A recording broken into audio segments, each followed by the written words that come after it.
Doctor, when we're holding the bottom, we're here on Amud Beis in the bottom, 4 lines to the bottom. Tani Chodo. One Tana learned to Oina Omein. Acher B'Choysev Harei Ze Meshulach. The person should say the bracha and then say Omein. So strengthen the bracha. So Kel Melech Omein after the bracha. That's good. The Tani Yidach Harei Ze Megunin. And the other says, what do you mean? You just said the bracha. You know, you don't have to. You're the one that said the bracha. You don't have to, prove that you're saying the right thing. You said the bracha. Of course, you believe in the bracha. So the Gemara says lo kasha. It really depends which bracha. Ha b'bnei b'shalayim b'shal brachos. That means to say, Rashi explains, b'nei Yerushalayim, for example, is the soif habrachos. So when you complete a seder of brachos, that's meshubach to finish it with amen.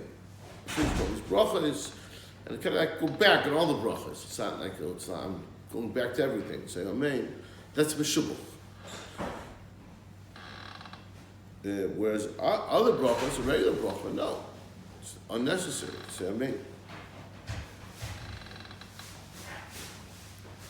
Okay, we're on the bottom.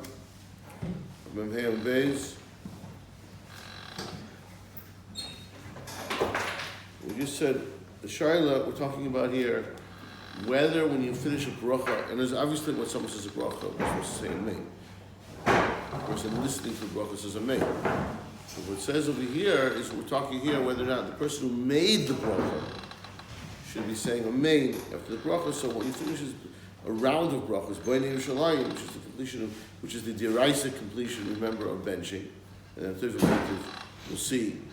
Pashtus is an extension, is a drabonon. So he says amen. Let's say b'nei Yerushalayim amen. So we say amen. That's why there's an amen over there. But otherwise, we don't say amen.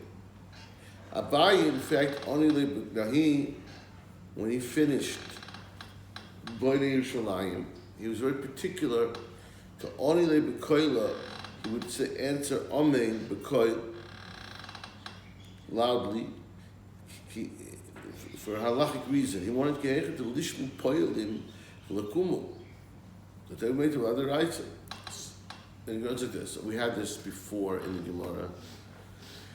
The second paragraph maybe that since a tova meitiv is a din bracha derabanan. We say it's Rabban, fine. We say Rabbanan also, but it's Rabbanan. And therefore there's a halacha that says that a person is a poyo and he's working for somebody else and he's responsible to be on his job, so he therefore is potter, and not only is potter, but he should not be saying Atayva Meitiv.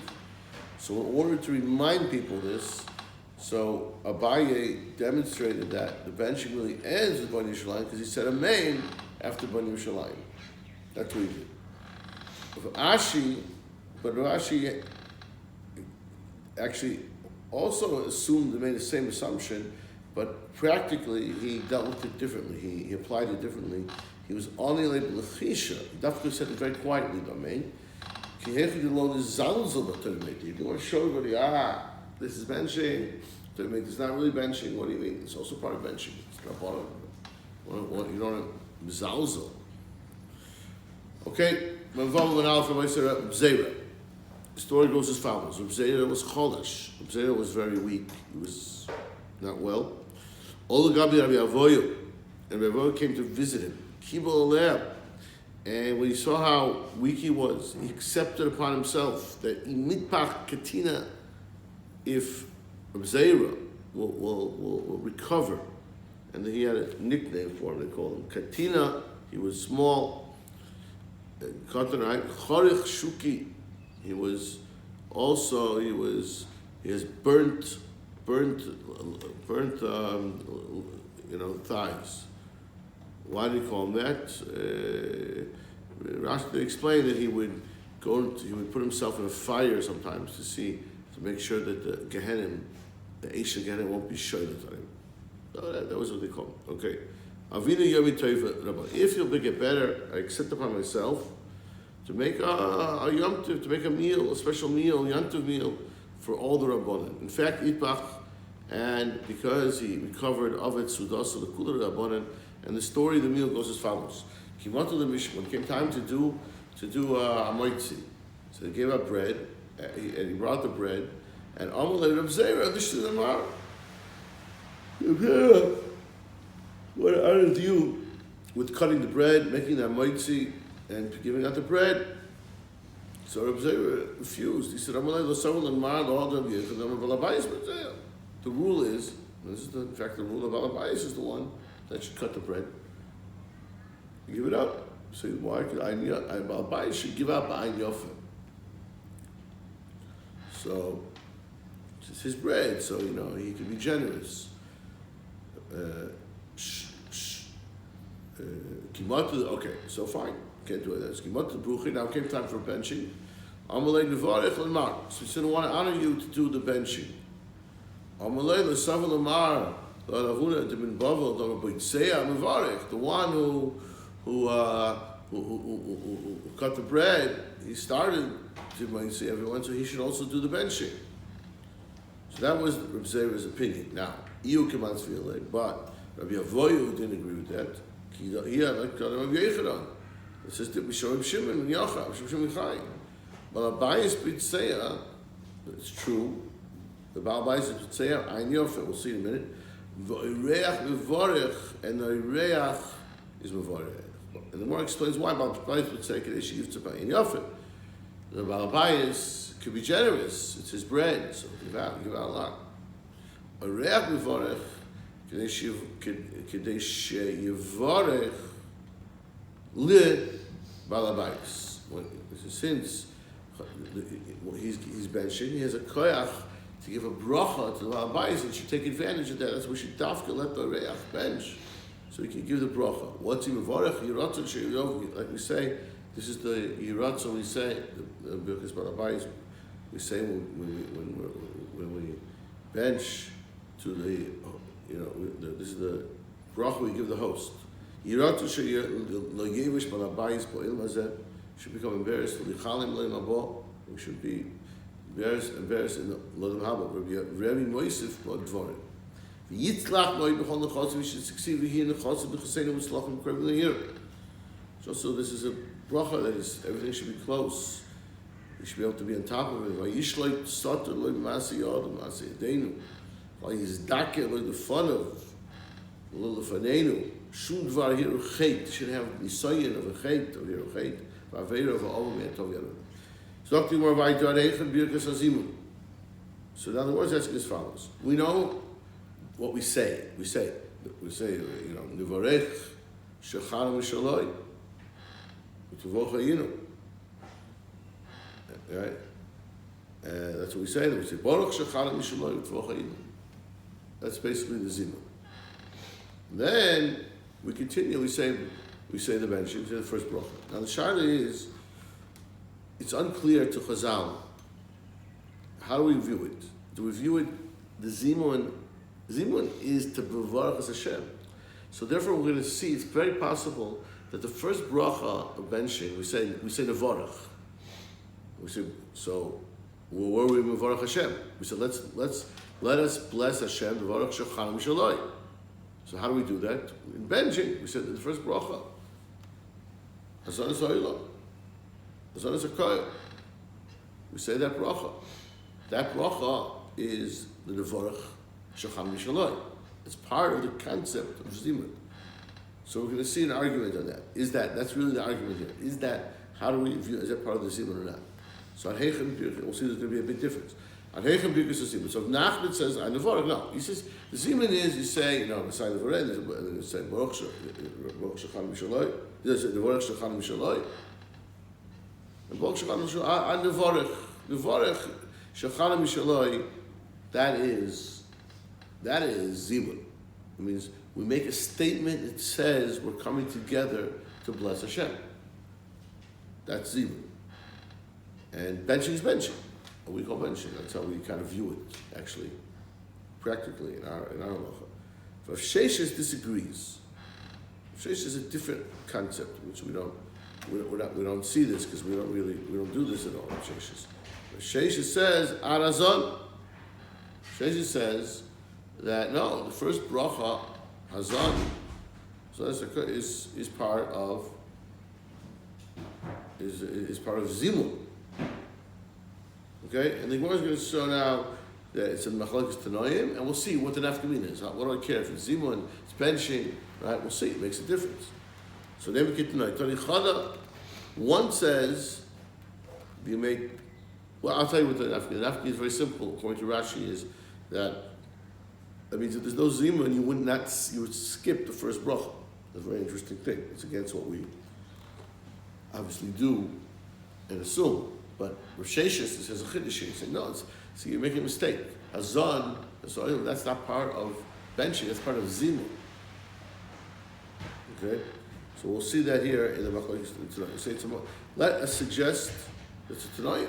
It could be a Tanoim. It's a Tani. Chada. One Tana says as follows: Birkas Hamazon Shnayim, Shtayim v'Shalish. It's either 2 or 3. It means it's either sometimes it's sometimes there are 2 brachas, sometimes there's 3. We'll see in a minute how that works. Sometimes there's 3, sometimes 4. So more explains. Let's take that out of the picture. So what's the 2 brachas? It's only 2. It's at least 3. What's 2? Kasavar Anazon.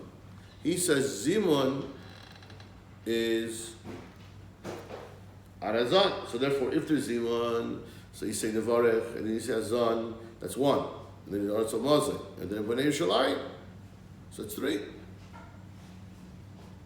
Sometimes it's 2, so it's 3, depending on whether or not you have 3 people to do Zimun.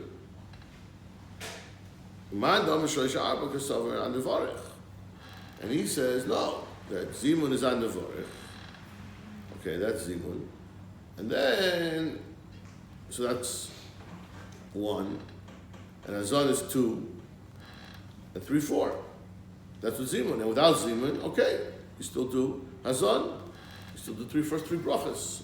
So sometimes it's 3. Sometimes it's 4. That's the Machlokes Tanoim in this point of Sheshes of Nachman as to whether or not we define the first bracha benching really again is part of the Zimun, or it's really just the first bracha benching and 3 parts of benching, 3 brachas of benching. That's a suggestion of the Gemara. That in fact this machlokes of Nachman seems to be a machlokes Tanoim. Okay, a little straight. It's a kind of a kasha. You know, like a little straight. It's like what's going on? Maybe we could tonight. Could it be? It seems to be what the machlokes is. So the Gemara answers lo.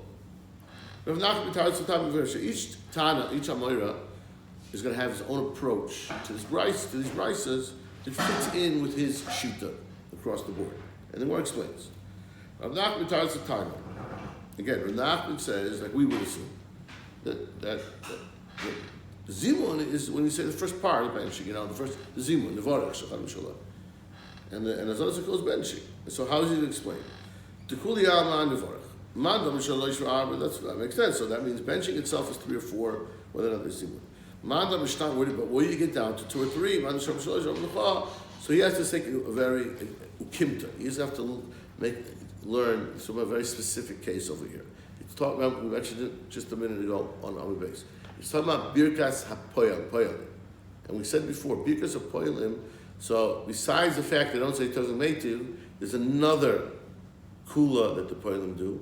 And Rashi explains, they say Birkas HaOretz, the second bracha, and Bnei Yerushalayim, they put it together. So they really only have Azan and 2 brachas sometimes. Without Zimun, there's only 2 brachas. So, and with Zimun, there'll be 3 brachas. That's how, so they automatically have 1 less bracha. So that's how we get down to 2 or 3. First bracha, and then the combination of the second and third, and then the third bracha would be Zimun if there's 3 people. You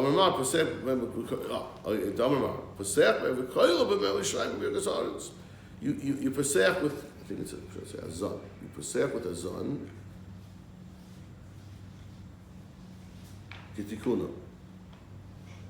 But the first bracha is regular. The second one you start with Birkas Haaretz, but you include in Birkas Haaretz Bnei Yerushalayim.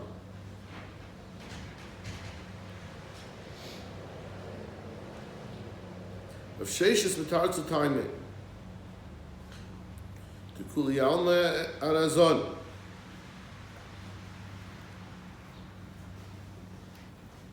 So if Sheishis says, no, you remember if Sheishis says that Azon is part of Zimun.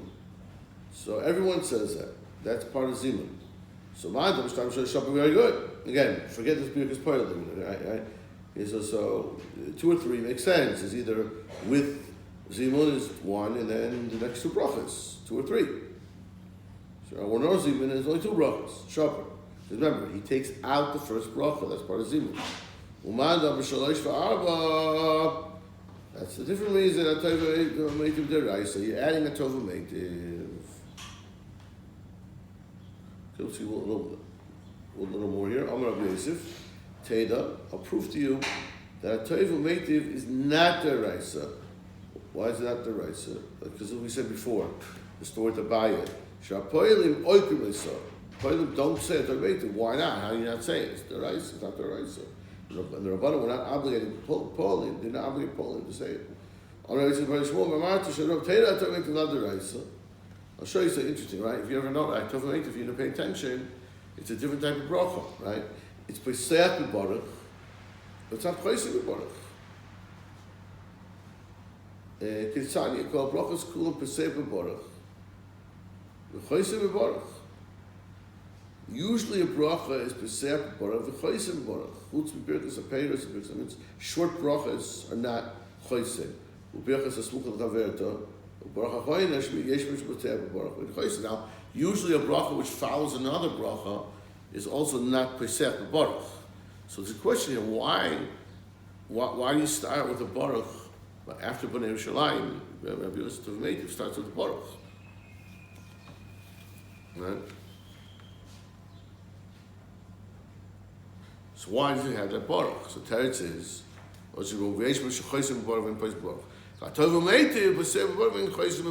the Baruch. So the reason why it starts with the Baruch, is because it's not called Smuch L'Chaverta. It's not part of benching. It's not part of the regular flow and Seder benching, and therefore it